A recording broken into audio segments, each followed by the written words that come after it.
एक बात पहले क्लियर कर लेते हैं। आईक्यू कोई परमानेंट नंबर नहीं है जो तुम्हारे साथ पैदा हुआ और कभी बदल नहीं सकता।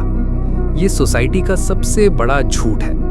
न्यूरोसाइंस ने प्रूव किया है ब्रेन न्यूरोप्लास्टिक है। वो रीवायर होता है, ग्रो करता है, इवॉल्व करता है, पर सिर्फ अगर तुम ये 5 आदतें छोड़ दो।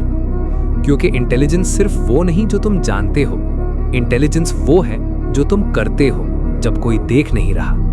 यूनिवर्सिटी ऑफ टोरंटो के साइकोलॉजिस्ट कीथ स्टैनोविच ने डेकेड्स तक एक चीज स्टडी की जिसे उन्होंने कहा डिसरैशनैलिया, मतलब रैशनल सोच की एबिलिटी आईक्यू स्कोर से बिल्कुल अलग होती है।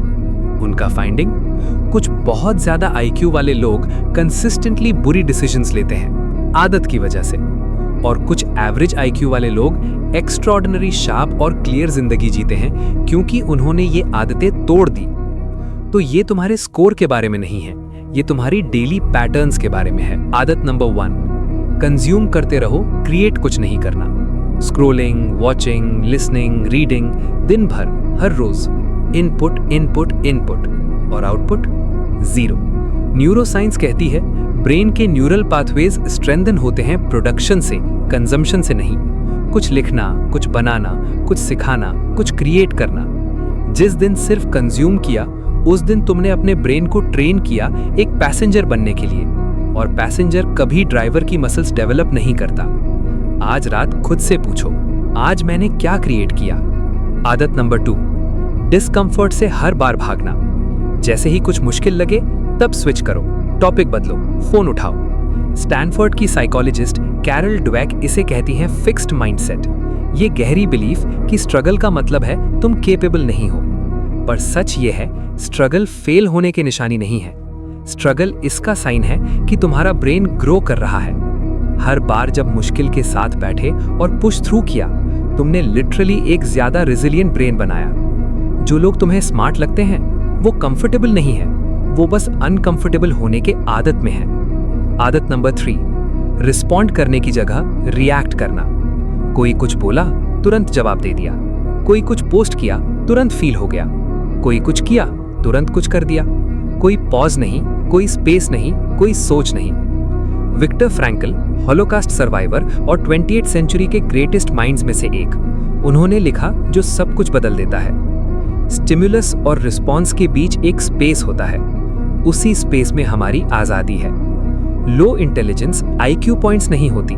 लो इंटेलिजेंस वो जीरो स्पेस है जो तुम्हारे साथ होता है और जो तुम करते हो उसके बीच होनी चाहिए थी।